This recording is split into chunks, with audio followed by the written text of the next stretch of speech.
tiba-tiba nih Mas, aku dikelilingin sama putaran air, ngelilingin aku.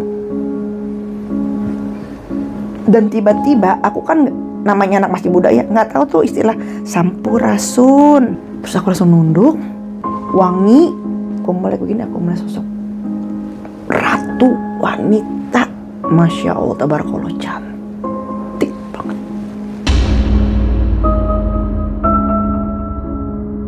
Dan di situ aku melihat bukan hanya beliau, tapi ada 7 putri.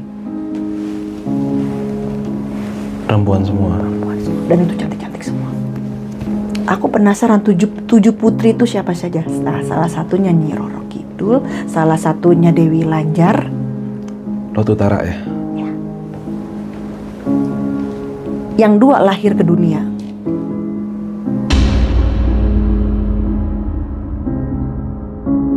Nah, kalau Blorong memang golongan jin.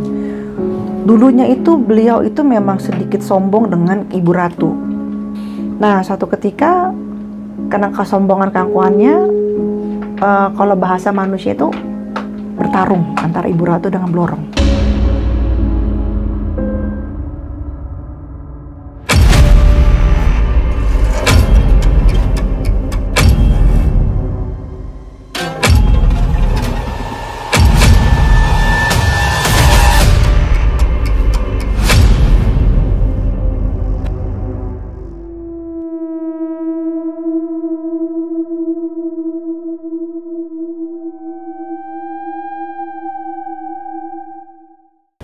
Assalamualaikum brother, ketemu lagi di channel Jajah Malam.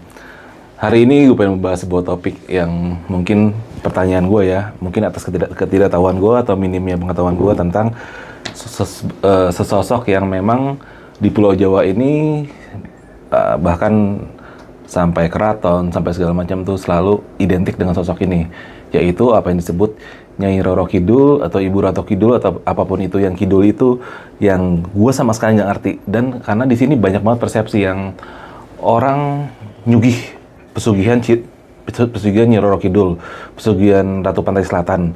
Nah ini kayak gimana sih sebenarnya?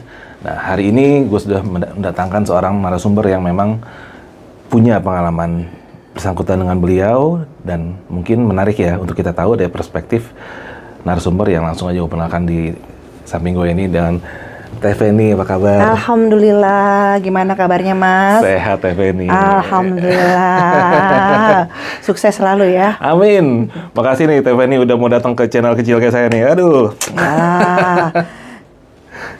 Ya, kecil kan menurut diri sendiri, tapi kan menurut orang besar. Amin, amin, mudah-mudahan. Tapi bagus, kita menganggap diri kita kecil. Jadi buat diri spiritisme. Iya, emang masih kecil. Nah, Teh Feni ini saya mau tanya nih tentang ini ya, sosok yang saya sebut tadi, Nyi Roro Kidul. Nah, Nyi Roro Kidul ini bagi orang awam seperti saya adalah ini sosok ratunya pesugihan. Dia adalah ya konotasinya negatif lah. Dia kalau di pandangan seorang saya yang nggak mengerti ini ya, dia ini adalah sosok penguasa Pantai Selatan yang orang-orang yang mau berbuat syirik, mau berbuat segala macam, bahkan pesugihan segala macam, memohon kepada si Nyi Roro Kidul. Nah, pandangan Teh Feni sendiri, ini seperti apa sih sosoknya Nyi Roro Kidul ini, dan apa dan bagaimana dia, dan apakah Teh Feni pernah juga berinteraksi dengan sosok ini atau bagaimana? Bisa diceritakan? Ya, jadi gini, yang perlu kita ketahui dulu ya, sosok Nyi Roro Kidul itu bukan Ibu Ratu Pantai Selatan. Bukan? Bukan, itu suatu sosok yang sangat-sangat berbeda, secara terahnya juga berbeda, secara auranya juga berbeda, secara wajahnya pun sangat berbeda. Berarti ada Nyi Roro Kidul dan Ibu Kanjeng Ratu Pantai Selatan. Ibu Ratu Kanjeng Pantai Selatan. Yes. Ini berbeda. Sangat berbeda. Oke. Menarik kan? Gue juga baru tahu nih, ternyata sosok berbeda dan sama sekali berbeda. Langsung aja kita ikutin kisahnya seperti apa dari Teh Feni. Gue akan motong. Di kisah kali ini, Mbak Feni akan menceritakan perjalanan spiritualnya. Beliau yang dulunya tidak percaya dengan dunia spiritual, akhirnya mengalami kejadian yang tidak bisa dia jelaskan dengan nalar. Pertemuannya dengan Ibu Ratu, dan kejadian aneh lain merubah pandangannya tentang dunia spiritual. Dan di sini Mbak Feni juga akan menjelaskan pendapatnya tentang Ibu Ratu, Nyi Roro Kidul, dan juga Nyi Blorong. Entitas apa mereka sebenarnya? Mari kita saksikan kisahnya sampai habis.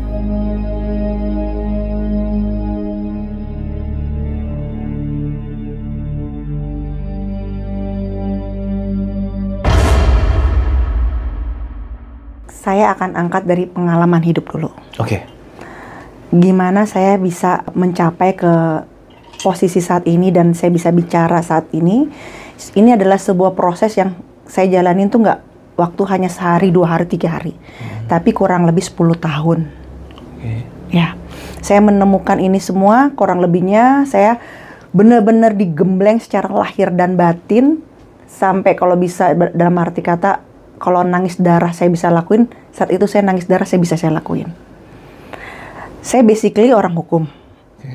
Mas tahu dong orang hukum, nggak mungkin orang hukum itu ya mau percaya dengan begitu aja. Karena dia kan mindsetnya tuh dia dididik dengan logika. Betul. 1 tambah 1, 2. Ya. Nggak ada istilah-istilah lain. Hukum pasti, ibaratnya seperti itu. Ketika itu saya ingin menikah. Nah, papa saya itu kan Jawa. Masih ada dari Mangkunegaran. Saya minta pakai basahan, izin, dan minta gelar saya.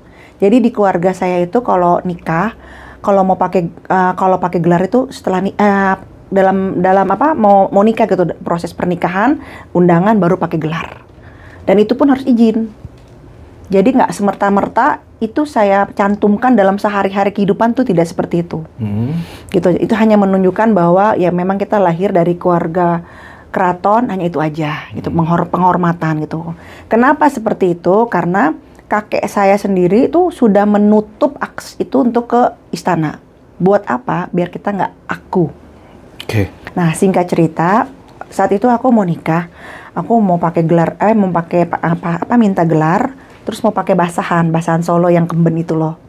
Nah, aku ke tempat Eyangkung. Sampai di sana, aku izin. Ternyata Eyangku tidak setuju dengan calonku ini. Karena tidak selaras dengan keraton kita. Beda bibit bebet bobot. Ya, dia cuma bilang, Dok, dia tidak akan kuat membopongmu. Membopong kan dalam arti kata emang aku mau ngapain? Emang aku mau minta helikopter? Ya kan? Aku berpikir cuma dia bekerja, dia sudah punya pekerjaan. Aku berpikir standarnya ya dia bisa memberikan nafkah ke saya, bertanggung jawab. Ya kan standar pikiran seperti itu kalau kita mau menikah. Ternyata maksud dari Eyangkung itu bukan seperti itu, tidak selarasnya itu semua. Dan langsung leluhur yang tidak setuju. Nah, barulah di situ Eyangkung bilang bahwa Eyang tidak tahu kenapa cerah itu jatuhnya ke kamu. Tapi memang cobaan kamu sangat luar biasa. Nah, pada hari itu aku diminta masuk kamar. Papaku aja nggak berani masuk kamar Eyangkung karena Eyangkung itu memang kejawennya itu kuat sekali. Makanya saat aku kecil, aku nggak hidup di lingkungan papa. Tapi aku hidup di lingkungan keluarga mama dititipin. Karena keluarga mama Islamnya kuat. Jadi aku diselamatin dulu nih. Mengenal dasar dulu agama. Setelah itu aku mengenal budaya tentang kejawen atau apa. Ya nggak masalah. Yang penting pondasi aku sudah agama. Gitu. Nah, singkat cerita Eyang ngasih tahu bahwa kamu akan cerai. Jangan kaget. Baru mau minta izin. Kasih manis-manis dulu kek. Ini langsung kamu ntar cerai. Bener. Kejadian. Gak membutuhkan waktu lama. Karena memang dari atas tidak setuju. Garis besar lurus tidak setuju. Yang tidak terlihat. Sekarang Mas bayangin aku orang hukum harus mendengar itu. Tapi itu nyata dalam kehidupan aku. Terjadi. Setelah aku divorce itu, aku gak jauh dari itu, papa meninggal. Bertubi-tubi. Aku hilang itu bertubi-tubi. Sampai aku ada batin masa di mana manusia itu kayak protes sama Tuhan. Ya Allah, Allah mau apa sama hidup saya? Kan capek. Mau apa? Saya bilang kayak gitu kan. Segala kesedihan, segala kehilangan, segala semuanya aku hadapin ini dalam usia yang sangat muda.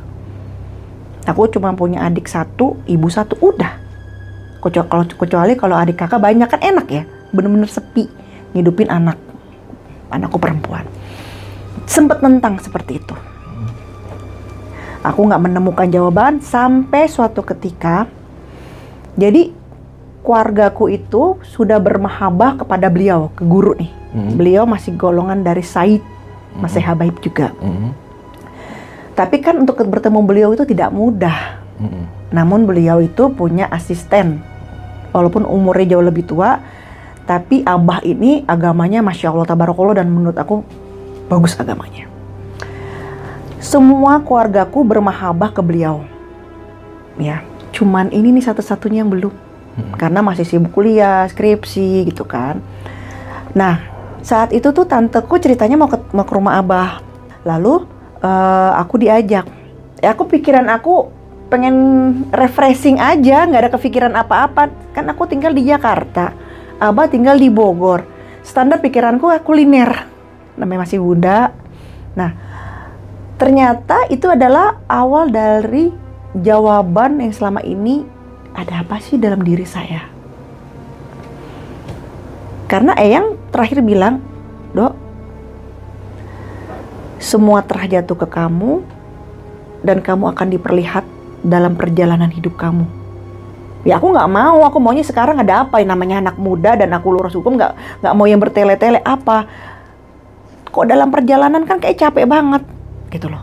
Nah, kamu akan mengenal orang yang mempunyai ilmu, meskipun nggak pelipis kamu akan tahu. Sampai aku ngaca loh, pelipis ada apaan pelipis? Itu kan suatu omongan yang menurut aku tuh nggak mendasar. Aku anak hukum dan ngambang. Cuma sepanjang itu bener, aku dihantam terus sama itu, dihantam terus. Kembali ke cerita yang tadi, aku ketemu sama tante, aku ikut ke rumah asistennya guru, bukan guru langsung. Aku datang, si abah pas ngeliat aku langsung gini. Terus kok ngeliat aku kaget. Tapi udah nih nunduk. Ngomong aku nunduk aja. Langsung ambil kertas, cari kertas, dia tulis. Detik itu juga, hari itu juga aku harus ke Pelabuhan Ratu, ke Pantai Sukawayana. Sukawayana? Ya, di Pelabuhan Ratu. Untungnya nih otak logikanya lagi aja. Kalau nggak nentang aku. Ngapain? Yang ada aku kayak mendakwa. Ada apa, Bah? Perlunya apa, Bah? Kayak ada gitu, ya kan? Logis dulu, mau ngapain gua kesana? Ya, itu dia. Berani nyuruh aku kesana mau ngapain ya? Kan namanya orang hukum, dia mindsetnya harus disuruh untuk bertanya, curiga, dan nggak boleh langsung percaya gitu loh. Nah, ini aku nggak ada pertanyaan itu. Ya udah berangkat, Bah. Ya, aku anggap ini adalah takdir dan udah memang saatnya. Berangkat detik itu juga dengan lapang dada, tanteku nemenin pulang pergi. Dulu kan belum ada tol, tol yang sekarang ini ke Pelabuhan Ratu kan belum ada. Jadi kita murni lewat Sukabumi, lewat apa ya? Lewat Parung dulu. Murni lewat kayak gitu kan jauh ya, dari Jakarta lagi. Jakarta Bogor, dari Bogor aku berangkat. Nah terus udah berangkat, setelah nanti sampai di pantai Sukawayana, bacaan ini. Ya aku apa adanya aja, kalau suruh ngapalin dari Bogor ke Pelabuhan Ratu, maaf kata deh, Bah. Sandung belok kan juga lupa. Ya kan? Ya aku tuh orangnya apa adanya gitu. Bilang itu, abah kayaknya tahu deh, males banget aku ngapalin, udah pusing dengan kehidupan suruh ngapalin, males ya. Terus dikasih gini, baca ini. Terus aku bilang, abah tahu aja, untuk saya nggak disuruh ngapalin. Saya bilang gitu, abah ini boleh dibacakan, Bah. Saya bilang, karena kalau ngapalin nggak mungkin, Bah. PR banget gitu. Nah terus akhirnya aku langsung pergi sama tanteku, sama mama. Sekali lagi aku berpikir itu just refreshing. Ya, karena emang aku butuh refreshing. Berangkatku.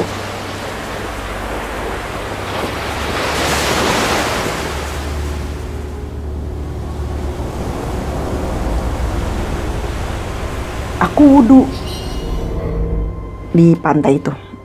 Kata tanteku, dimanapun kamu ajarannya Said, ketemu air, wudhu, mau kolam renang kayak, mau kali kayak, mau sungai, biar jangan ada bala. Gitu. Aku wudhu, aku mandi di situ. Nggak ada yang bimbing. Aku cuma baca bacaan yang Abah itu. Aku baca, tiba-tiba nih Mas, aku dikelilingin sama putaran air, ngelilingin aku. Dan tiba-tiba aku kan namanya anak masih muda ya, nggak tahu tuh istilah sampurasun. Kalau assalamualaikum aku tahu. Nah ini tiba-tiba aku ngucap sampurasun, assalamualaikum. Ngucap sendiri? Ya, kayak dikeluar dari relung hati yang paling dalam. Terus aku langsung nunduk, wangi banget. Aku nunduk begini, aku melek begini, aku melihat sosok ratu wanita, masya Allah, tabarakallah, cantik banget. Dressnya kayak apa tuh? Beliau tuh nggak dress yang ijo-ijo gitu, enggak. Ya saya tidak tahu, mungkin lagi nggak pakai baju hijau saat itu, pikiran aku. Dan ternyata beliau tidak saat itu, tapi selendangnya iya. Oke. Itu, jadi dressnya itu ada apa? Marun. Tapi ada merah itu. Cuma selendang itu yang bagus. Gitu. Nah, pas aku ngeliat kayak gitu, itu cantiknya minta ampun. Cantik-cantiknya. Aku nunduk. Aku perempuan tidak kuat dengan kecantikannya beliau. Bayangin kalau laki-laki ngeliat. Kan perempuan-perempuan Itali cantik-cantik ya. Kita nggak, aku aja perempuan mengakui nggak ada apanya. Aku sampurasun, assalamualaikum, ibu, ngomong ibu lagi. Di situ aku kaget. Udah kayak diruntuhin keakuan aku. Nah, setelah dari itu barulah aku ketemu Said. Said. Detik itu juga abis ketemu tadi kan aku udah sampurasun nih. Aku pulang ke Jakarta, ke Bogor. Kan tadi kan ketemu asistennya Said. Aku ketemu Saidnya. Di situ? Di Bogor, balik lagi. Di Bogor. Said rumahnya di Bogor juga. Beliau masih keturunan Pajajaran itu. Nah, aku ketemu Said. Saya cuma bilang, ingat banget almarhum, pertama kali saya ketemu kamu, tulang saya linu semua. Dan saya bilang, dia datang akhirnya. Kan saya nggak tahu siapa saya, masih nggak tahu. Dan saya tahu saya masih terpaku, terpagar dengan yang namanya hukum, sekolah hukum. Jadi untuk ngomong sama Feni nggak gampang tentang hal-hal seperti ini spiritual. Pasti akan ditolak. Karena nggak sesuai dengan, ya, tidak berdasar hukum gitu. Istilahnya saat itu tuh aku nganggap kasihan banget ya pikiran gue sendiri yang mengkotak-kotakan pikiran itu. Padahal Tuhan maha luas, menciptakan segala sesuatu atas kehendaknya. Tapi saya hanya mengkotakkan diri saya bahwa yang Tuhan ciptakan hanya yang hidup istilahnya manusia sama hewan. Kan kotak banget hidupnya, malaikat. Sedangkan Tuhan banyak menciptakan itu. Gitu. Singkat cerita, saya cerita tadi abis dari pantai itu masuk Kawayana, Pelabuhan Ratu. Dia senyum aja. Alhamdulillah ya, sudah pulang. Hah? Sudah pulang. Lah, pikiran saya sudah pulang, maksudnya udah pulang sampai ke Bogor. Oh iya, udah pulang, nggak macet jalannya. Kasih bego ya. Ya terus ya, aku mengakui kebegoan aku lah, emang bener. Dia bilang alhamdulillah ya udah pulang. Belum tahu pulang itu maksudnya apa, gitu kan. Terus udah nih, udah ngobrol sama saya itu. Nah, pulang ke Jakarta, minggu depan aku disuruh datang lagi ke Pelabuhan Ratu, merayakan ulang tahunnya Mama. Mama tiba-tiba dirayain sama Said ulang tahunnya. Kita bukan niat-niat semata-merta karena iya Mama ulang tahunnya di Pelabuhan Ratu, nggak gitu. Udah cukup di Jakarta, makan, terus kita ke Pelabuhan Ratu dan entah kenapa saya tahu dan saya bikin acara buat Mama di Pelabuhan Ratu. Nah, biasa kan Said kan kalau setiap Sabtu itu suka mandi di pantai Pelabuhan Ratu Sukawayana, terus mandi bola. Mandi apa? Ngelempar apa namanya, buah. Nah, saya tuh udah exciting doang mau ke laut. Karena kalau nunggu besok, saya nggak bisa lama, saya harus ke kampus. Gitu. Nah, saya bilang Mas Said nih, kan harusnya Sabtu sore saya pergi. Nah, Sabtu pagi saya udah minta izin pengen mandi di laut. Udah nggak ketahanan mau Sabtu sore. Karena saya tahu saya mau pergi, mau pulang. Saya izin. Said, maaf, Feni mau mau main di pantai, gitu kan. Soalnya kalau nanti sore nggak bisa ikut, gitu, mau ada acara. Saya bilang tuh, maaf, saya waktu itu mau ke Jogja, mau ke UGM. Ada acara, tapi saya harus berangkat, minggu paginya saya harus berangkat, ya, karena Senin ada acara. Terus kata Said gini, mandi aja atuh. Feni kan sepanjang laut pantai selatan selamat, aman.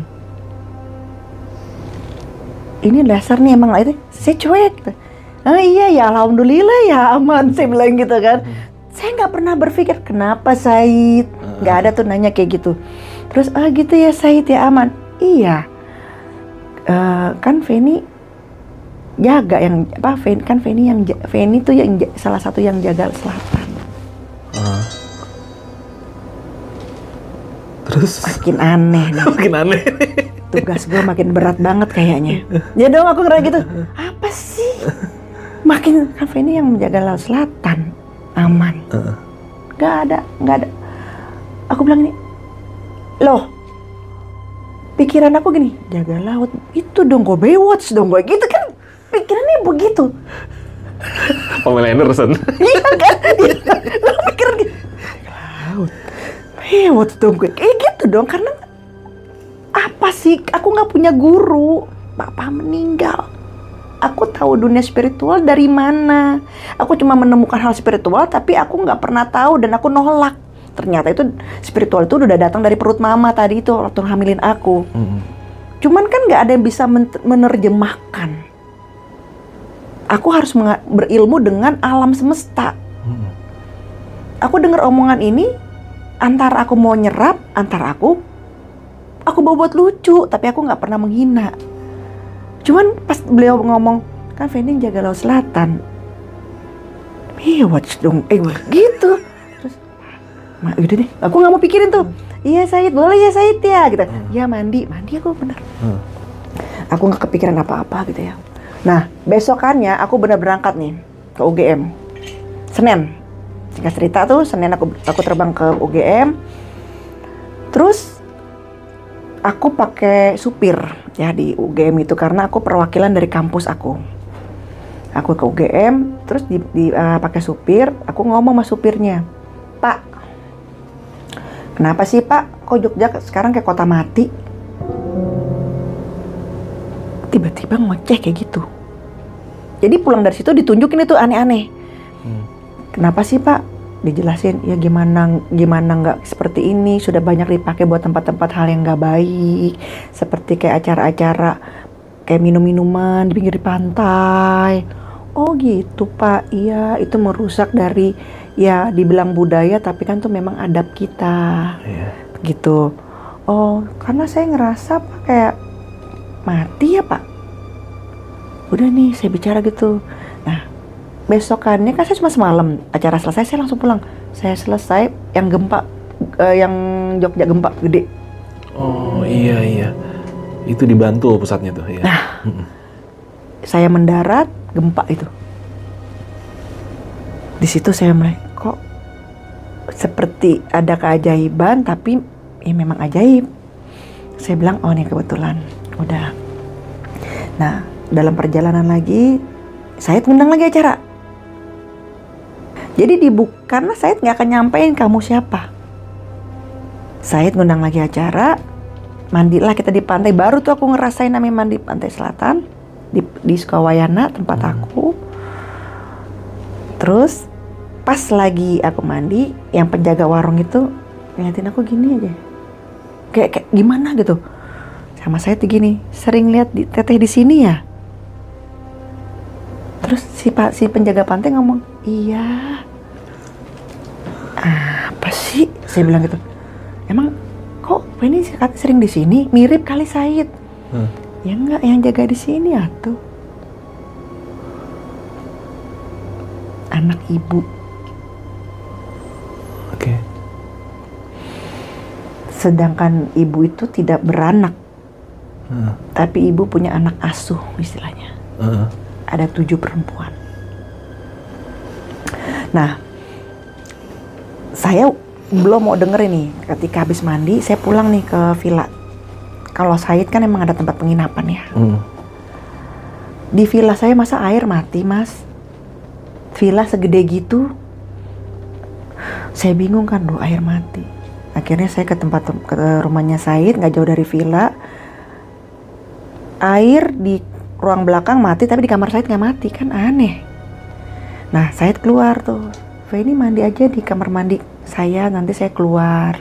Saya nunggu di luar kan takut ada fitnah ya. Nggak apa-apa Said, nggak apa-apa, mandi aja. Mandi saya, masuk ke dalam. Pas saya masuk, saya ngeliat mahkota tuh. Mahkota, sampai saya kepo, saya bilang, saya kan nggak bawa tas gede ya, kok ada mahkota.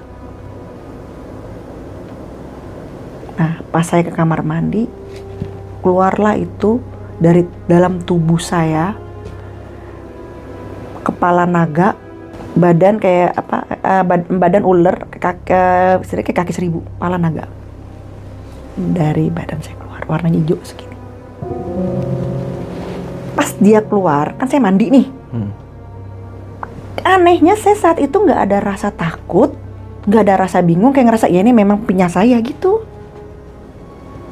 Jadi saya tuh dihantam terus dengan itu. Nah, saya ambil nih Mas, berbentuk binatang itu. Dan saya ngucap, Assalamualaikum. Orang mah harusnya ngibrit kan ya. Ini enggak, saya Assalamualaikum. Terus dia keluar begini, kepala naga. Nah, barulah saya cerita di situ sama Said. Barulah Said ngasih tahu itu apa. Ternyata itu adalah Saripati Kujang. Saripatinya. Yang banyak diminta sama para petapa yang pengen diambil. Nah, itulah tarik omongan ke Eyang dulu, kenapa cobaan saya besar. Kenapa suami saya nggak bisa bahasanya tuh membopongmu, karena memang energi dan aura itu terlalu kuat. Itulah yang akhirnya sama Eyang gak bisa, suamimu yang dulu seperti itu. Nah, itu udah keajaiban yang kedua kan. Nah, suatu ketika di Jakarta, saya di rumah di Jakarta, beliau lagi di Kalimantan. Saya bilang sama om saya, adik mama tuh, adik ipar, om ke Pelabuhan Ratu yuk, tapi naik motor. Karena aku nggak boleh naik motor sama papa, karena papa dulu mantan pembalap trail. Jadi dia takut ada apa-apa anaknya perempuan, jadi nggak boleh naik motor. Ya udahlah om, papa kan udah meninggal, bandel banget ya. Papa kan udah meninggal, om nggak apa-apa lah. Apa sih namanya omongan orang tua gitu kan. Sekali aja om kita berdoa sepanjang sepanjang perjalanan. Saya bilang gitu, saya pengen ngerasain naik motor ke Pelabuhan Ratu, nggak mau naik mobil. Kekeh merekeh. Jalanlah saya mas. Mama udah wanti-wanti, lo pulangin anak gue dengan selamat, karena ini larangan bapaknya untuk nggak boleh naik motor. Gue udah ngasih ke lu ya, harusnya dia nggak boleh naik motor. Insya Allah Ce, gitu kan, berangkatlah kita. PP loh, bener-bener bandel banget. Cuma pengen ngapain tau nggak mas? Cuman pengen ngopi, makan pisang goreng doang di pinggir pantai. Lewat mana? Lewat Cikidang berarti? Iya. Ternyata sebenarnya bukan itu tujuannya, bawaannya pengen makan pisang goreng aja, mau ngopi, padahal bukan itu. Disitulah seremnya. Kenapa? Berangkat aku ke Pelabuhan Ratu, aku ke Sukawayana, aku wudhu, aku sholat, aku Niskala Jati. Niskala Jati itu adalah ibunya Tai Chi. Oh gitu. Ya. Nah itu gerakan itu yang punya Jawa Barat. Tai Chi itu kan udah gerakannya gitu ya. Nah itu ibunya, Saripatinya itu. Aku Niskala Jati di situ. Nggak lama kemudian yang punya warung teriak-teriak, lauk, lauk, lauk. Lauk itu kalau di sana tuh ikan. Oh.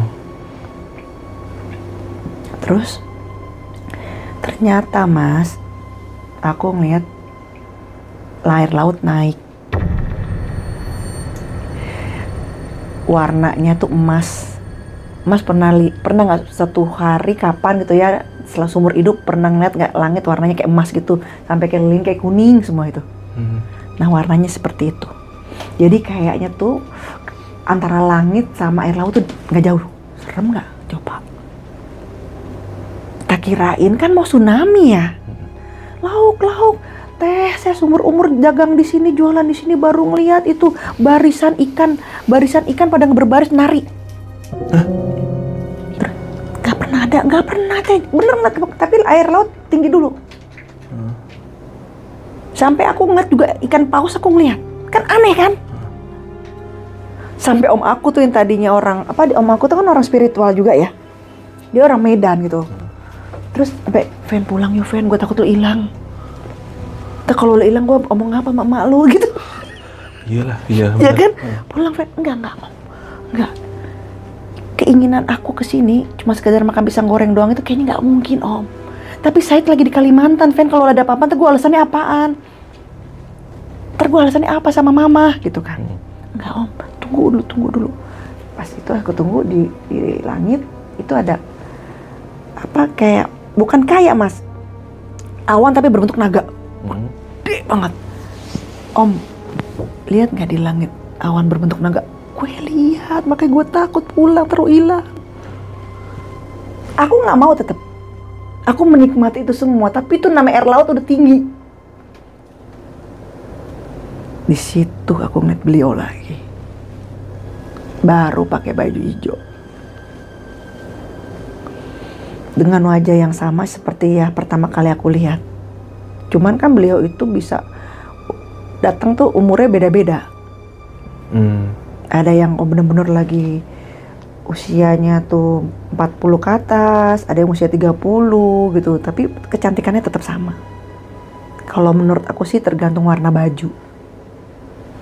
Datanglah beliau pakai baju hijau dengan bersamaan dengan ombak yang berwarna hijau itu. Jadi ombaknya itu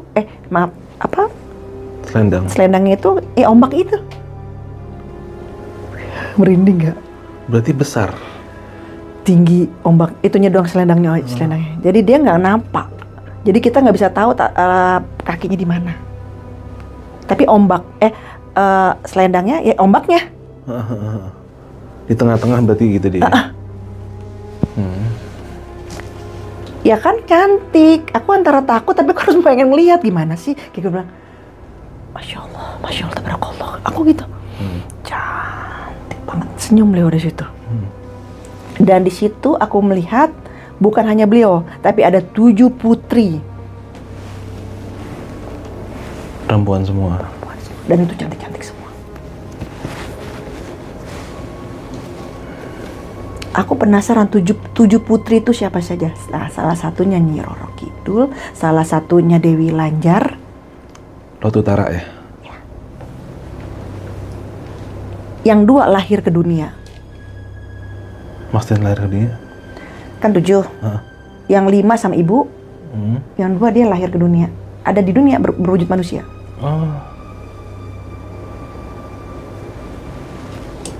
Yang 5 ini salah satunya Nyi Roro Kidul, Dewi Lanjar, dan ratu-ratu yang lain ini aku tidak tahu ini. Yang aku tahu Nyi Roro Kidul, tapi kalau Blorong nggak ada. Itu adalah namanya anak asuhnya Ibu Ratu. Anak kalau kita tuh kalau manusia tuh anak angkat yang diasuh ibu, yang dipilih ibu. Berdasarkan apa ibu milih? Allah lebih tahu hatinya manusia. Even manusia itu berpakaian compang-camping Kadang kita mikir, kenapa sih wali Allah jatuhnya kok ada yang pakaiannya seperti itu? Jawabannya adalah untuk menguji si manusia itu sendiri. Nah, yang dua ini jadi manusia.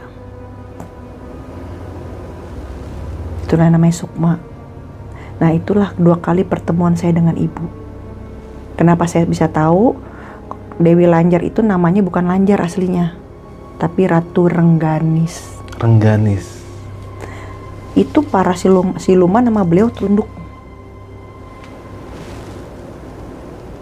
Itu. Nah, Nyi Roro Kidul benar dari Terah Jawa Barat. Cerita-cerita yang ada, tapi kalau untuk dibilang pesugihan, tidak. Berarti selama ini yang orang-orang selalu banyak kisahnya tuh pesugihan Ratu Pantai Selatan dan segala macam itu siapa? Ya hanya jin-jin aja, jin-jin di pinggir-pinggiran pantai itu tetap ada. Yang mengaku-ngaku. Yes. Gini ya Mas, beliau itu nama aslinya, ini saya baru ngomong pertama kali podcast ini, tapi saya nggak kasih nama ruhnya. Nama beliau tuh aslinya Kanjeng Ratu Pramestisari. Pramestisari. Yes, Ratu Kidul. Itu nama Ibu Ratu Pramestisari. Kenapa anak saya kasih nama Prameswari? Ambil dari itu.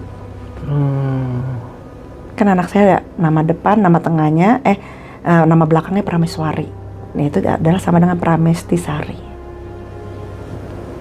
Itu nama beliau aslinya. Siapakah beliau? Beliau tuh Nurul Fatimiyah, Mas. Cahaya dari segala wanita. Sorry, berarti beliau ini Muslim? Yes. Mas, Allah Subhanahu wa Ta'ala itu mempunyai dua kita bahasanya ya manusia umum, dua energi, maskulin dan feminin. Maskulin turun ke Rasulullah Shallallahu Alaihi Wasallam. Karena itu kenapa dia adalah ciptaan Allah yang paling indah. Itu maskulinnya Allah. Femininnya turun ke Ibu Ratu. Dan Ibu Ratu sujud kepada Allah Subhanahu wa Ta'ala. Begitupun pada Rasulullah SAW. Lalu kita ajak berpikir logika. Mungkinkah beliau mengajarkan sesat kepada kita, sedangkan beliau lebih dekat kepada Allah dan Rasulullah SAW dibanding kita?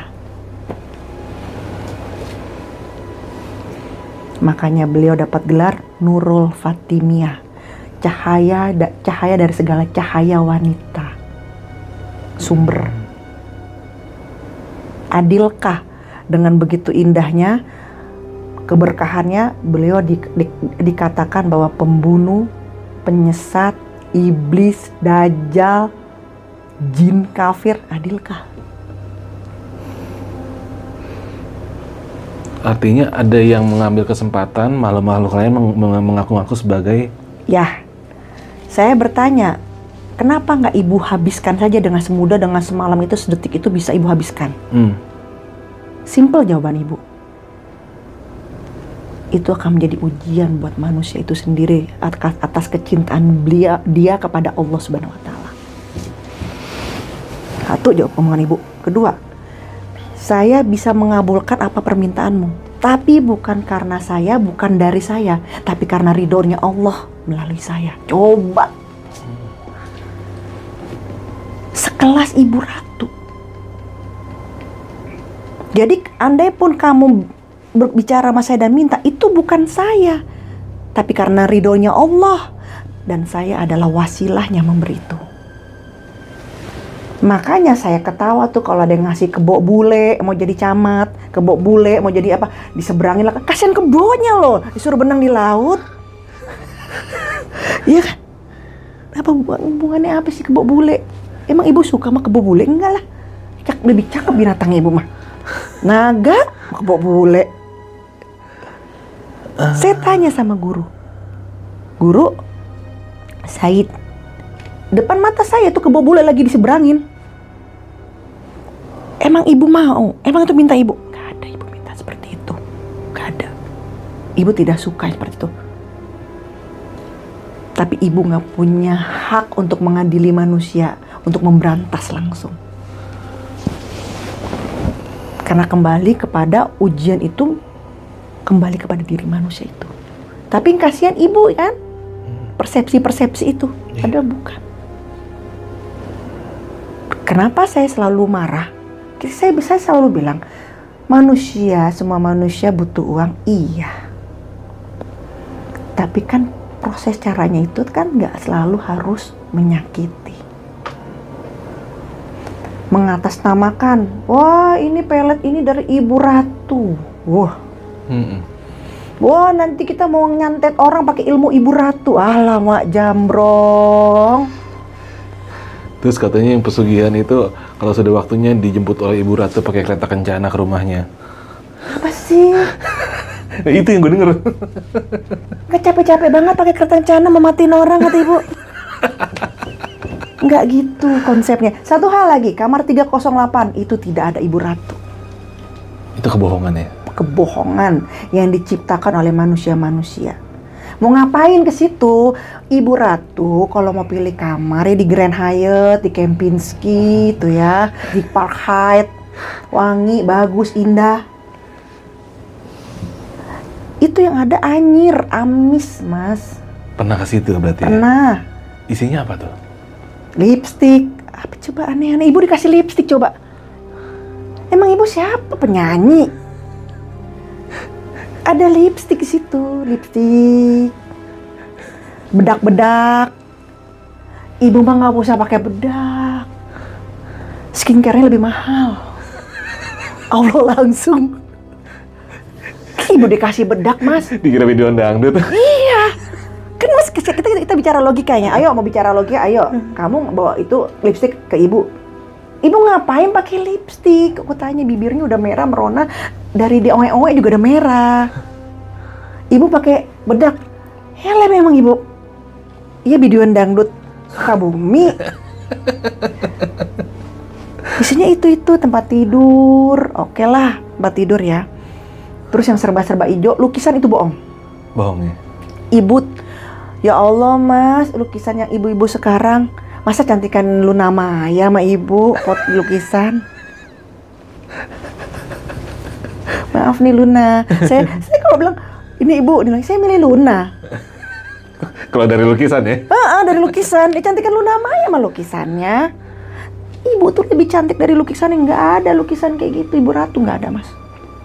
Gak bakal sanggup kamu melihat kecantikannya untuk melukis dengan lama dengan dia gaya begini. Gak. Hebat sanggup. Iya. Artinya dari contoh kasus kamar 308 ini ada, ya maaf ya, mungkin oknum yang ingin mengambil keuntungan secara finansial. Iya, dan betul. menciptakan mitos-mitos yang gak berdasar. Iya, dan yang lebih buat saya marah, banyak pelet-pelet yang dipakaikan untuk dengan wanita-wanita, maaf ya, wanita-wanita penghibur, dipakaikan di kelamin, dipakaikan di bibir, atau dipakai di mana untuk mereka pekerja seksual seperti itu. Tapi berdasarkan ini adalah pelet dari Ibu Ratu. Mas mau tahu nggak isinya apa? Oh itu. Jin-jin di pinggir jalan.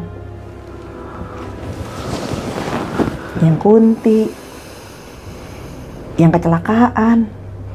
Dia kan bisa menyerupai secantik apa. Jadi gini, jin itu tahu ekspektasi cantik itu seperti apa. Misalnya saya berpikir gini, oh cantik itu seperti Luna Maya ya. Jin tahu membaca itu, dikasihlah tuh susuk-susuk itu ditanamin di kelamin, ditanamin di mana. Ya dia akan menyerupai itu. Tapi bukan semata-mata itu Ibu Ratu. Cuman buat grade mahal, penjualan, dibilang ini Ibu Ratu, semua Ibu Ratu. Marketing para dukun. Ya, tumbal Ibu Ratu. Ntar kalau udah disapu, nah baru cengar-cengir. Gitu. Berarti ini dimanfaatkan oleh berbagai macam orang dengan Ibu Ratu ya? Ya. Seperti itu. Dan yang pesugihan-pesugihan itu yang ada gua Ratu Selatan dan semacam itu adalah jin murni, jin yang menyesatkan, yang mengatasnamakan Laut Selatan, Ya. berarti ya. Lalu Oke. mengatasnamakan itu Ibu Ratu. Ibu Yang buat Ratu. jualan-jualan dari kedukunan-kedukunan itu, perdukunan itu selalu mengatasnamakan Ibu Ratu. Dan Ibu Ratu sendiri dengan Nyi Roro Kidul ini sosok yang berbeda ya. Sangat berbeda. Nyi Roro Kidul ini sendiri ini apa? Apakah dia sosok masih masuk bangsa jin atau apa? Moksa. Moksa. Iya. Beliau itu dulunya memang manusia dari setelah Pajajaran itu benar. Namun karena ada penilaian tersendiri, hatinya baik dengan penilaian sendiri, ya saya bilang manusia mungkin memandang suatu hal itu buruk, tapi kan kita belum tentu pandangan Tuhan. Benar. Ya, pandangan Tuhan, dia hatinya bening, hatinya baik. Terus kamu mau nyalain Tuhan kalau Tuhan udah memandang itu. Dan beliau dapat itu, moksa itu beliau moksa. Dan akhirnya diambil sama Ibu Ratu. Tuh. Dan tugas Ibu Ratu sendiri ini di Pantai Selatan tuh sebagai apa? Menjaga kawasan Pantai Selatan. Sebenarnya bukan itu aja, semua samudra juga beliau jaga. Jadi dapat tugas lah. Kalau saya pernah mendengar itu kan perwujudan atau pelabelan, misalnya di Indonesia namanya Ibu Ratu Laut Selatan, dan kalau di China itu Dewi Kuan Im, katanya itu sosok yang sama. Apakah itu benar atau gimana sih, saya nggak ngerti nih. Betul. Oh gitu. Jadi kayak berupa simbolik. Oke. Tapi keagungannya itu sama. Tapi sebutannya Dewi Kuan Im. Nah, kita kan nggak bisa menyalahkan kalau beliau memberikan nama itu. Tapi kan keagungannya tetap ke tempat satu, yang figur yang satu. Penamaannya sesuai dengan kearifan lokalnya ya, berarti ya? Oh gitu. Tuh. Wah, ini gue yang tadinya nggak ngerti makin nggak ngerti nih. Bercanda. Nggak, artinya di sini berarti banyak kesalahan-kesalahan, salah tafsir, salah kaprah tentang siapa itu Ibu Ratu Laut Selatan, dan pada prinsipnya dia adalah Muslim yang bahkan sangat taat ya. Taat kepada Allah. Dan dia ditugaskan untuk menjaga, dan dia sangat menolak yang namanya kemusyrikan, penyembahan terhadap apapun terhadap dirinya ya. Sangat. Nah, ini. Beliau sujud ke Allah. Jadi ada cerita nih. Dulu ada kiai dari dari Padang, kiai besar katanya. Itu gurunya tanteku. Oke. Tiba-tiba ngomong gini, tanteku ngomong ke mama, Chan, dia bilang tuh, kayaknya anak lo harus diruqyah deh. Aku maksudnya. Nah, aku pikir aku mah kenapa? Aku nggak ngapa-ngapain. Ditanya ke aku, kakak kamu mau diruqyah tuh, ruqyah aja. Ya, aku nggak ngerasa aku ngapa-ngapain, aku nggak ngerasa aku yang berguru-guru gitu. Ruqyah aja. Dalam hati aku ya syukur-syukur bisa menjawab itu semua gitu kan. Diruqyah mas. Datang lah dia, disembur-sembur. Aku kan bau jigong ya. Geli lah. Nggak pakai semprot-semprotan kek. Iya kan, yang lebih itu jangan sembur-sembur juga gitu. Apapun makhluknya juga ogah gitu kan. Disembur aku. Disembur. Terus tiba-tiba aku kan duduk sila nih. Ini adekku di sini. Aku duduk, adekku tahu aku. Perubahan aku dia tahu. Yang datang dalam tubuhku siapapun dia tahu. Walaupun cuma natap mata aku doang. Dia tahu. Dia mengenal. Aku sedang ngamuk yang nggak bisa dikontrol sama siapapun. Dia bisa. Gitu. Nah, suatu ketika aku duduk sila, disembur-sembur lah tuh mas aku sama air. Kan kelas teri banget ya. Terus kayak di film gitu loh. Terus aku disembur, aku duduk sila. Tiba-tiba aku duduk gini. Cerita adikku nih ya, aku melek begini. Set, aku ajak ngomong bahasa Arab. Aku pakai bahasa Arab, aku kan nggak bisa bahasa Arab mas. Karena dia mengatasnamakan, dia kiai, mengatasnamakan. Oke. Ya. Diajaklah ngomong pakai bahasa Arab. Aku nggak ngerti. Kata adikku, lo fasih banget kak bahasa Arab lo kak. Nah setelah selesai bahasa Arab aku ngomong itu, tiba-tiba dia sungkem ke aku. Si kiai ini. Ternyata bukan sungkemnya ke aku, ada yang datang di belakang. Ibu. Serba emas semua. Ternyata mas, dia mau ngambil sesuatu yang Allah tanam dalam tubuh aku, yang jaga ibu.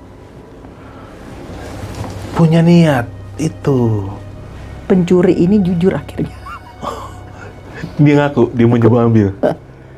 Dia pikir dengan keilmuannya dia bisa ngambil. Yang datang ibu. Makanya dia langsung sungkem. Minta maaf. Aku yang tadinya tidak tahu, akhirnya dia berbicara.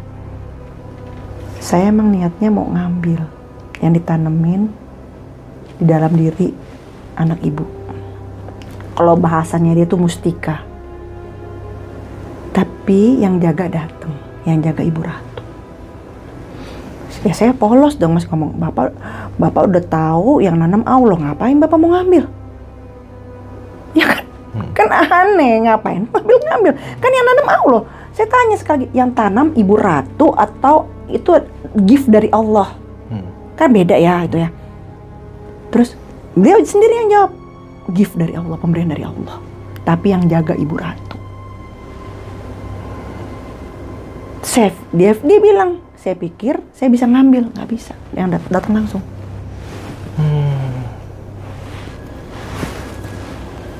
Langsunglah dia ngomong, ngoceh tentang diri saya, tentang semua gimana. Sosok saya itu seperti apa, daleman saya seperti apa. Akhirnya dia sendiri ngomong. Dan dia minta maaf sampai ngedatangi Ibu Ratu. Ya tapi nggak apa-apa, akhirnya Pak Ustadz bisa ngeliat Bu Ratu kan, gitu aja. Datangnya gimana Pak? Yang Bapak lihat tadi serba emas, mahkota serba emas, di belakang saya langsung mau ngambil itu. Yang itu pun saya taunya itu guru nggak cerita langsung secara gamblang, tapi harus dibuktikan.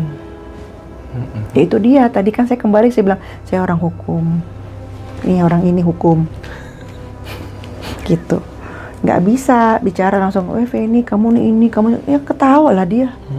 Apa?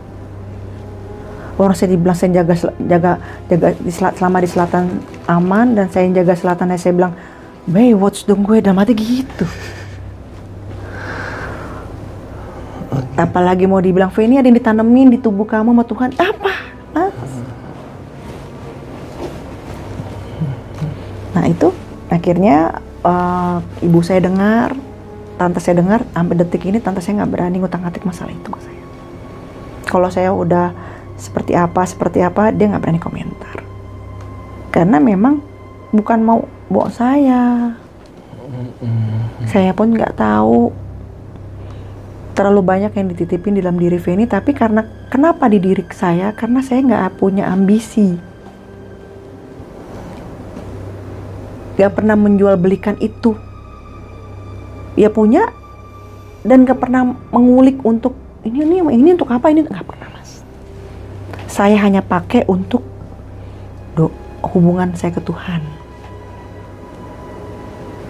Doa untuk orang-orang yang saya sayangin. Karena bagi saya berkah yang besar adalah ketika Allah mengabulkan doa kita. Udah.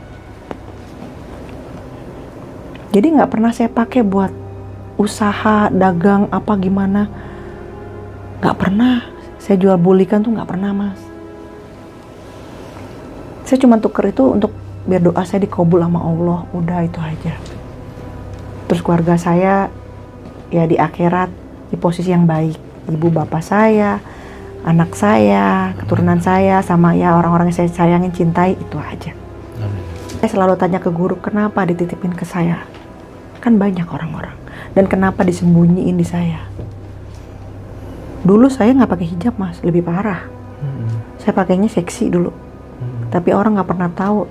Saya selama setiap pulang kantor, gimana ibadah saya nggak ada yang pernah tahu. Jadi saya lebih senang membohongi gitu loh publik. Biarlah orang menghujat saya depan covernya aja. Tapi kamu nggak tahu gimana hubungan saya ke Allah. Sengaja. Saya bangun itu, ternyata mungkin karena bawaannya emang saya diumpetin. Pernah nih, ada beliau itu salah satu orang pintarnya mantan presiden. Tapi nggak perlu saya sebutin siapa, ya salah satu orang pegangan. Ceritanya lagi berkunjung ke tempat guru saya. dengan pakai imamah. Wah, pakai jubah. Udah paling keren itu ya. Guru saya itu orang yang Masya Allah, sama hal-hal duniawi, syahwat atau apa, wah nggak ada. Bener-bener bisa menjaga kesucian syahwat itu, Masya Allah. Pandangan mata, udah deh, luar biasa. Dan beliau tahu orang-orang spiritual yang masih nafsunya masih besar. Makanya sekarang banyak kan yang orang spiritual memperkosa. Jangankan itu, kita banyak dengar cerita guru agama. Sedih kan kita dengarnya. Nah, beliau berpesan kepada saya sebelum meninggal, jadikan itu gurumu kalau istrinya tidak banyak. Oh gitu Said, ya. Karena jangan selalu mengatasnamakan Rasulullah SAW bila hanya untuk sebatas langkangan. Terlalu suci Rasulullah untuk disamakan di posisi itu. Karena Rasulullah tidak pernah menidurkan seperti selayaknya manusia-manusia yang menikahkan banyak-banyak perempuan. Rasulullah tidak seperti itu. Tidak ada yang semua dihitung Rasulullah, tidak. Hanya istrinya. Yang benar-benar dia menjalin kemesraan, yang lain enggak. Ini untuk melindungi aja. Tapi kan dipakai untuk hasrat. Itu. Nah, kembali lagi ke kisah si bapak-bapak ini yang spiritualnya salah satu presiden. Datang. Saya itu dulu itu penari sakral Jawa Barat, Mas. Jadi kalau setiap acara Jawa Barat, saya yang diturunin. Setelah nari, saya dimasukin lagi, diumpetin lagi. Gitu. Nah itu kalau setiap mau nari sakral Jawa Barat, harus suci tuh. Lahir batin, puasa, apa segala macem. Harus kenceng lah itunya. Kuat tirakatnya apanya segala macam, karena untuk aura kan. Nah, saya biasanya diturunin itu ketika acara-acara sakral. Hari kelahiran yang Prabu Siliwangi, acara-acara besar. Tumben-tumbenan, guru nyuruh saya, ini skala jati depan dia. Saya lagi di Pelabuhan Ratu tuh, disuruh datang sama guru. Saya datang, si bapak itu juga datang. Pakai imamah, Mas. Jubah. Sepanjang-panjangnya tuh jubah. Tiba-tiba saya dipanggil, itu purnama. Ingat banget saya bulan purnama kan energi spiritual tinggi ya kalau bulan purnama. Saya disuruh nih skala jati depan si bapak itu. Tahu nggak apa yang terjadi? Dia lempar imamahnya dia. Dia buka jubahnya. Dia buka kancingnya sampai perut bajunya. Mau ngapain tuh dia? Nafsunya, syahwatnya dipermalukan langsung. Kesombongannya, keakuannya sebagai laki-laki. Tumen-tumenin nih, saya nggak pernah disuruh di skala jati. Kok saya disuruh nari di skala jati di situ? Nggak ada sampai 5 menit saya nari, Mas. Nafsunya yang keluar. Berarti kan selama ini berkedok dari pakaiannya dia. Kamu belum bisa mengendalikan nafsu kamu, sayang banget kan. Besokannya kayak orang gila, Mas, nyariin saya. Siapapun wanitanya, nggak ada yang pernah nolak saya. Siapa dia? Brad Pitt? Oh, itu siapa? Brad Pitt? Tom Cruise. Semua wanita mau sama saya, nggak ada yang nolak saya. Ngomong tuh sama orang-orangnya Said. Siapa yang bisa mendatangkan TV ini, minta apa aja saya kasih. Dikerjain lah sama orang-orang di situ. Minta kerbau, minta sapi, minta apa, bener-bener minta, dikasih. Mungkin, jadi dia lagi datang ke kemana sih waktu itu, ke Garut apa kemana, saya lupa gitu, lagi kunjungan ya. Ada yang minta kerbau, minta sapi, minta ternak, dikasih semua. Tapi datangkan TV, datang nanti TV ini. Saya dengar berita tapi nggak datang, amit deh. Jadi gila, Mas. Habis udah gila kayak gitu, sama Said langsung dakwah Said. Itulah hancurnya manusia. Temukan guru, carilah guru setelah saya tidak ada. Tapi bukan guru yang suka gonta-ganti, pasangan itu yang istri banyak, jangan. Kalau dia berdasarkan karena itu Rasulullah, sunnahnya Rasulullah, banyak sunnah-sunnah Rasulullah yang bisa dia jalan ini, bukan hanya poligami. Tinggalin, langsung gitu guru tegas. Ya, berarti hubungannya Mbak Feni ini dengan Ibu Ratu ini menurut Mbak Feni gimana nih? Hubungannya seperti apa? Saya kan selalu memposisikan beliau itu adalah ibu. Ibu yang, ya kayak ibu kandung dalam arti kata yang kita jaga nama baiknya, adab kita, kasih sayang kita, hormat, tapi bukan mentuhankan. Minta ridho ya. Wasilahnya Allah. Itu saya anggap sosok beliau. Mas tahu Nabi Khidir alaihissalam. Itu kan sampai detik ini beliau itu belum wafat ya. Dapat karohma, bisa bahasa ikan, bisa nafas di laut. Kan dengan mudahnya kalau itu dia jin dimatiin sama Nabi Khidir. Betul. Gampang banget Nabi Khidir membasmi Ibu Ratu. Kalau Ibu Ratu sekedar jin, Mas, yang membawa kesesatan buat kita. Kenapa dia diberkahi kecantikan? Kenapa Nurul Fatimiyah hadir di diri dia? Nurul kan cahaya, Fatimiyah itulah wanita dari segala wanita. Jadi sumbernya kecantikan wanita. Yang tadi saya bilang, maskulin turun ke Rasulullah Shallallahu Alaihi Wasallam, feminin Ibu Ratu. Ini pendapat saya. Karena sampai detik ini saya belum pernah melihat keburukannya. Tsunami ataupun hal-hal apa. Loh, apa yang kamu tanam, wahai manusia, itulah yang kamu petik.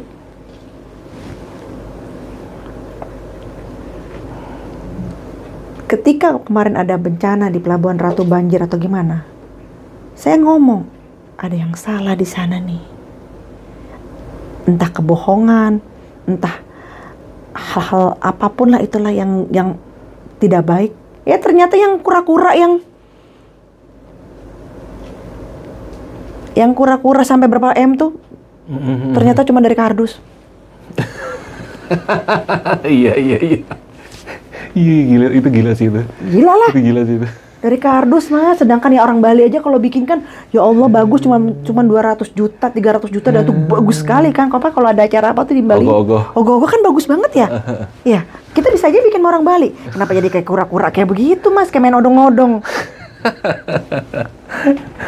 Wah, ini berarti ini ya, maksudnya tentang perspektif Ibu Ratu tuh, balik lagi ke yang tadi. Itu bisa dibilang sebagian besar orang awam itu banyak yang salah kaprah ya. Salah kaprah sampai dianggap sebagai simbol dari pesugihan itu sendiri ya. Iya. Nah, kalau Blorong memang golongan jin. Dulunya itu beliau itu memang sedikit sombong dengan Ibu Ratu. Kan Blorong juga punya pasukan. Ya pasukan-pasukannya itu yang suka jahil sama manusia, yang dipakai sama manusia buat ngilmu, buat apa gitu, pasukannya bukan Blorongnya. Nah, suatu ketika karena kesombongan keangkuhannya, kalau bahasa manusia itu bertarung antara Ibu Ratu dengan Blorong. Tapi kalau misalnya Blorong kalah, Blorong harus Islam. Akhirnya kalah, harus tunduk di bawah naungan ibu. Setelah dia masuk Islam, artinya dia sudah tidak lagi seperti dulu, sudah nggak jahat lagi. Tapi dia dapat tugas untuk menguji manusia. Oke, fix, sudah jelas. Dan bentuknya itu benar yang katanya dia itu wanita setengah ular katanya. Ya. Dan kenapa apapun itu yang di sekelilingnya Ibu Ratu, kenapa bentuknya semuanya wanita? Kan Nurul Fatimiyah, Mas. Oh iya. Cahaya dari segala wanita, dan itu ada pecahannya. 7 itu pecahannya ibu. Tapi cobaannya luar biasa. Yang lahir ke dunia, yang lahir di dunia itu 2 orang. Yang 1 artis. Begitu? Artis zaman dulu. Ada pecahannya di dia, salah satunya. Nanti saya kasih tahu setelah setelah off camera. Off cam. Off cam ya. Oke Nanti deh. kasihan dianya. Karena dia sendiri pun nggak tahu. Oh gitu. Nah, orang suka bumi. Nih, masih banyak nih kisah-kisah yang bisa kita angkat selain ya. Nah ini sebelum kita tutup, Teh, pesan apa nih dari Teteh buat yang pada nonton tentang ya sosok-sosok tadi, ya terutama dua sih, yang Ibu Ratu dan Nyi Roro Kidul ini, biar perspektif penonton ini biar agak lebih lurus. Pesan saya kalau untuk mengenal Ibu Ratu ya, satu, kita jangan mengenal Ibu hanya dari pembodohan film-film, TV-TV, bahwa Ibu adalah seorang pembunuh, bahwa Ibu adalah seorang yang jahat, sosok-sosok yang jahat, sosok pembunuh, seperti itu. Karena kejahatan itu nggak perlu kita cari pangkalnya, ujungnya. Sebenarnya kejahatan itu ada di dalam diri setiap manusia. Setan nggak perlu kamu cari-cari. Setan tuh ada dalam tubuh. Tinggal kita mau on off atau tidak. Gitu. Jadi kalau untuk ada yang bilang mau jualan, mau praktek, perdukunan atau apa, itu semata untuk uang, silakan. Tapi tolong jangan bawa sosok Ibu Ratu. Itu pesan saya. Dan apapun yang terjadi, kayak masalah pesugihan atau masalah apa sih, Mas, kayak tadi bilang itu yang korban-korban, nggak perlu, Ibu nggak butuh itu, katanya jadi pasukan. Mau ngapain jadi pasukan? Nggak perlu. Ibu tidak perlu, karena pasukan Ibu ya 7 ratu itu. Nggak perlu kok Ibu nyari-nyari manusia, nggak perlu. Allah, kita manusia biasa aja disiapkan Allah. Apalagi beliau yang baik di mata Allah, ya udah disiapin, nggak perlu manusia dijadikan budaknya, nggak perlu. Itu logika kalau kita mau bicara logika. Gitu. Jadi stigma-stigma seperti itu tolong dihilangilah. Itu aja pesan saya sih. Oke. Nah, itu dia bro, sekilas tentang Laut Selatan, dunia di dalam sana, dan pengalaman Mbak Feni Rama. Dan ini menarik ya, keren juga sih. Dan buat gue sendiri yang nggak ngerti sama saya tentang beginian, ini menambah salah satu wawasan juga kalau ternyata Ibu Ratu itu nggak seperti yang disembah-sembah banyak orang sebagai ratu pesugihan dan lain-lain. Itu salah ya? Salah. Satu hal lagi, Mas. Itu bohong. Pantangan tidak boleh pakai baju hijau ke pantai selatan. Bohong. Bohong ya? Mau tahu nggak kenapa ceritanya? Kenapa? Laut pantai selatan kan hijau. Kalau tenggelam ke baju hijau nggak kelihatan. Tuh, bener tuh. Iya. Sesimpel itu. Iya. Bukan, ya logika. Ibu sukanya Ibu sukanya warna hijau. Itu suka kan? Kesukaan, bukan yang dia benci. Jadi kalau ada sesuatu yang dia suka, ya kan dia seneng dong, menyenangkan hati dia. Ya masa mau dimatiin? Aneh deh. Tuh dengerin tuh, Mama kalau marah-marah Oh kacau. iya, benar-benar marah saya gitu. Ya coba kamu perhatiin deh, beda laut selatan sama laut utara. Selatan itu biru dimanapun kamu berada. Kalau lihat, hijau. Kalau kamu lihat lautnya hijau, itu selatan. Oh gitu? Ya. Perhatiin. Dan saya buktikan omongan itu dari kepolisian di Pelabuhan Ratu, saya datengin. Pak, saya bilang gitu, Bapak kan nih sering nemuin mayat nih di Pelabuhan Ratu. Dari segi logika ya, apa benar itu karena Ibu Ratu dan dia pakai baju hijau? Bukan itu konsepnya, dibilang gitu. Kalau misalnya kita ini kan polisi pantai, kalau ada yang tenggelam pakai baju hijau susah dicari. Ya. Timbullah paradigma seperti itu. Jangan pakai baju hijau, jangan pakai baju hijau. Maksudnya kalau ada apa-apa jangan nyusahin polisi pantai laut. Iya. Ya, apa benar Pak? Itu yang apa tenggelam itu emang karena itu Ibu? Enggak, ulah mereka semua. Ada, jadi di pantai itu Mas ada titik-titik larangan yang tidak boleh buat berenang, buat mandi, karena perputaran air di situ. Dia di situ, atau memang ada yang perbuatan yang nggak baik mereka lakukan, terus tetap salah Ibu gitu. Diomelin loh. Oke. Kita tutup acara ini. Sampai ketemu di episode selanjutnya. Teh, sebelumnya Iya. thank you banget nih. Sami-sami. Udah datang, udah nyeritain semuanya, udah memberi pelurusan dan udah sedikit ngomel-ngomel ya. Ya, ngomel. Ngomel. Ngomel, bener kan kalau bicara itu pasti ngomel. Gue Arvin Deja Jamam dan Teh Feni Rama ya. Kita Yes. undur diri dulu, sampai jumpa di episode selanjutnya. Assalamualaikum warahmatullahi wabarakatuh. Waalaikumsalam warahmatullahi wabarakatuh.